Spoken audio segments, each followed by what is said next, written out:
उनमें विपक्ष के पास कुछ कहने को था ही नहीं, तो उन्होंने ये स्ट्रेटेजी बनाई कि हल्ला करो ताकि जो है ये बिल पास हो जाए और पीछे छूट जाए। सवाल ये है कि इन बिलों से जो फ़ायदा जनता को मिलने वाला है वो उनको पसंद नहीं रहा।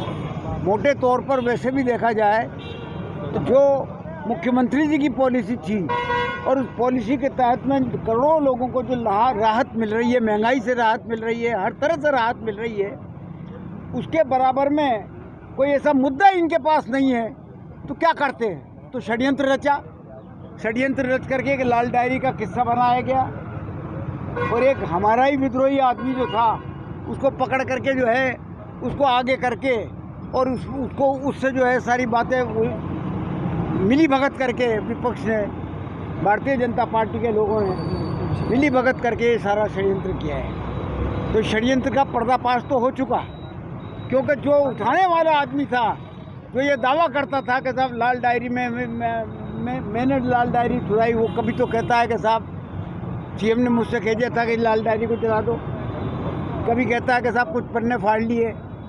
अरे पन्ने फाड़ लिए तो कम से कम पन्ने वो बताता है सदन की बात, तो सदन में तो जो है वो बाकायदा वीडियोग्राफी होती है, सारी की सारी वो जो है रिकॉर्डिंग होती है, वो सबसे पता लग सकता है कि क्या हुआ क्या नहीं हुआ। तो उनका जो परस्पर आपस में विरोध का जो विरोधी जो बयान है, उन बयानों से स्पष्ट लगता है कि सारा षड्यंत्र रचा हुआ केस है ही। अगर उनको आरोप लगाना था तो प्रेस कॉन्फ्रेंस कर देते, जनता में दिखा देते, लेकिन उन्होंने ऐसा नहीं किया। तो नहीं, वो ये कहते हैं कि हम डायरी वहाँ वो टेबल पर वो टेबल करना चाहते थे, तो टेबल करने के लिए किसने मना किया था?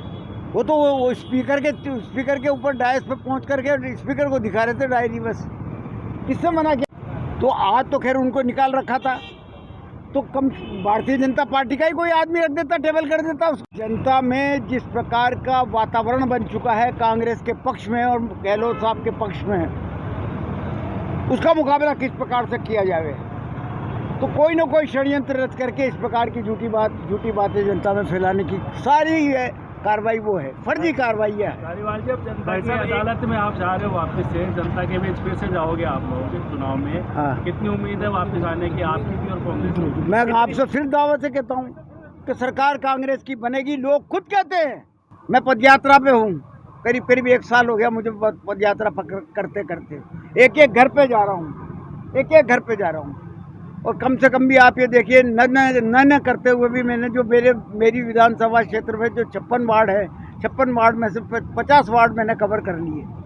एक आदमी मुद्दा नजर नहीं आया, एक मतदाता नजर नहीं आया जो ये कहे कि साहब अब कैसे भारतीय जनता पार्टी की सरकार वापस बनेगी, कांग्रेस की सरकार बनेगी। हर आदमी ये कहता है कि तुम तो हारे हो, तुम तो सरकार बनाओगे। इस तरह की बातें सुनने को मिलती है आम आदमी से। एक सवाल ये आपसे जुड़ा हुआ कि आप खुद आएंगे, आप खुद आएंगे या आपके बेटे सदन में आएंगे इस बार? ये हाईकमान तय करेगा भाई। किसानों का टिकट किसको मिलता, हम दोनों में से किसी को नहीं मिले, ऐसा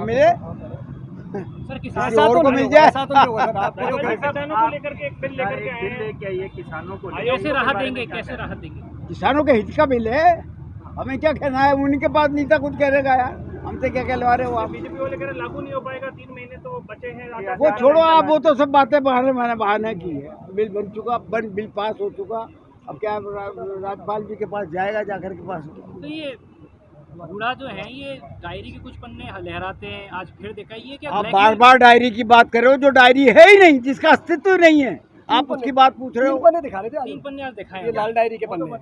हमेशा से जब चुनाव के अंदर लेन देन की कुछ बात, लेन देन की जिक्र किया है, डायरी नहीं दिखाते। फोटो को चुनाव जो हुए थे राजस्थान क्रिकेट एसोसिएशन के, उसके अंदर भी क्रिकेट एसोसिएशन से क्या ताल्लुक है? उसके अंदर पैसों के लेन देन। अरे वो तो सब बेकार की बातें हैं, कुछ भी आप कर दीजिए ना, क्या फर्क पड़ता है? क्यों नहीं निकाल देते उनको? कांग्रेस से बाहर क्यों नहीं करते?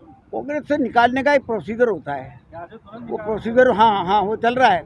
नोटिस जारी आप प्रदेश कांग्रेस के अध्यक्ष जी से पूछ लीजिए, प्रोसीजर चल रहा है। समझाइश के जरिए कोई वापस आने का सुलह का रास्ता है? अभी भी समझाइश हो रही है वहाँ पे? काय कहा? कोई समझाइश नहीं है हमारी, कोई माफी नहीं। न तो आज हमें ये ऑफर था कि साहब हमें माफी दे करके मदन दिलावर जी को तो कम से कम अंदर आने दो, सदन में आने दो। वो भी हमने रिजेक्ट कर दिया कि नहीं, हम नहीं, किसी हालत में नहीं आने देंगे। माफी मांग रही बात ही नहीं। हाँ, नहीं, आप माफी छोटा सा खुद कह ने रहे थे, तो नहीं मांगी, मांगने लेकिन कहलवाया, किसी से कहलवाया। आपके प्रस्ताव भी दोनों बाहर हुए हैं। हाँ, दोनों पास हुए। भाई साहब, एक सवाल ये है कि लगातार हुडा जी ये आरोप लगा यार आप उसी की बात क्यों कर रहे हो? मैं कह चुका हूँ वो षड्यंत्र है, षड्यंत्र है साफ साफ, और आप भी जानते हो कि षड्यंत्र है, लेकिन फिर आप उसकी बात कर रहे हो बार बार। सर, एक भावुक लम्हा होता है, फोटो सेशन होता है, गले मिलते हैं लोग, कटुता खत्म होती है। वही तो बात है ना। आज वो दो ये लोग, आप देखिए, इन सारी परंपराओं का सत्यानाश करते हुए, तोड़ते हुए, उनको जो है आज इस तरीके का व्यवहार भारतीय जनता पार्टी ने किया है, वरना कभी नहीं होता। यहाँ पर बाकायदा सारा जो आपका जितना भी वो है बिजनेस है, वो ख़त्म करने के बाद में बाकायदा स्पीकर को भी थैंक्स दी जाती है, और आपस में खूब अच्छी तरह से व्यवहार होता है, सब कुछ होता है। लेकिन आज देखिए किस तरीके से ख़त्म किया है जिन्होंने, हल्ले में कागज फेंक करके, अनुशासनहीनता दिखाते हुए, इस तरीके की आवाजें निकाली इन्होंने। बहुत बीजेपी वालों ने शोर किया, रोने जैसी आवाजें निकाली है। सदन में रोने अजीब आवाज रोने की कभी जैसे कुत्ता बिल्ली की आवाज़ निकाल रहे हैं, कभी क्या कर रहे हैं, कभी क्या कर रहे हैं। इस तरीके का सदन को देखो क्या तमाशा बनाया आज के आखिरी दिन। अरे भाई, सब विदा हो रहे हैं, सब विदा हो रहे हैं। कम से कम ये तो देखो कि आज आखिरी दिन है।